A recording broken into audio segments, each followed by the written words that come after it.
Nous vivons une époque historique. Plus nous prenons conscience de l'importance des déchets que nous produisons, plus nous trouvons de solutions pour nous corriger. Les automobilistes changent leurs habitudes pour passer du volant au guidon.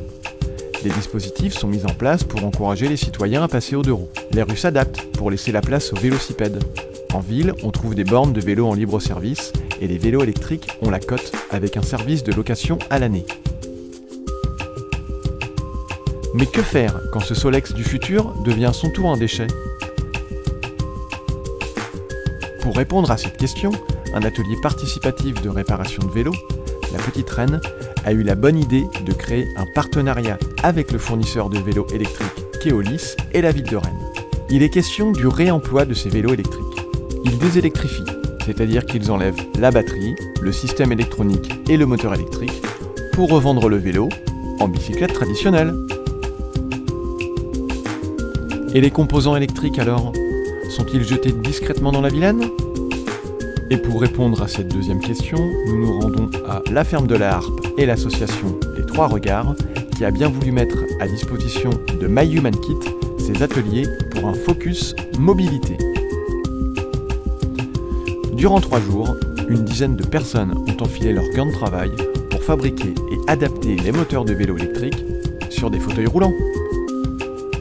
Salariés, bénévoles, experts ou amateurs en la matière se sont regroupés autour de personnes à mobilité réduite pour fabriquer ensemble, sur mesure, des solutions. L'occasion d'apprendre, de développer de nouvelles compétences, de valoriser le travail manuel et le recyclage. Voici la recette. Un vélo d'enfant récupéré à la déchetterie est découpé. À l'intérieur de la roue est intégré le moteur électrique. Avec une disqueuse et une meuleuse, des pièces de métal sont préparées. Une fois que les cotes sont bonnes, les pièces sont soudées ensemble pour fabriquer un châssis qui est soudé sur le vélo. Une bonne lime à métaux permet d'ajuster l'ensemble, puis, avec une perceuse, le reste des éléments sont fixés. Direction ensuite le laboratoire, dans lequel les branchements et tests de cartes électroniques qui vont gérer l'accélération sont testés et installés. Les solutions répondent à différentes demandes. Une roue pour transformer son fauteuil en mobilette, ou que l'on peut placer à l'arrière pour un gain de place. Un Vespace pour les personnes qui ont des difficultés à la marche. Et même encore un fauteuil Harley. Les étapes de réalisation sont détaillées sur notre site internet, mais du temps et des compétences sont nécessaires. My Human Kit recherche donc des partenaires pour répondre à une forte demande et reproduire ce type d'atelier.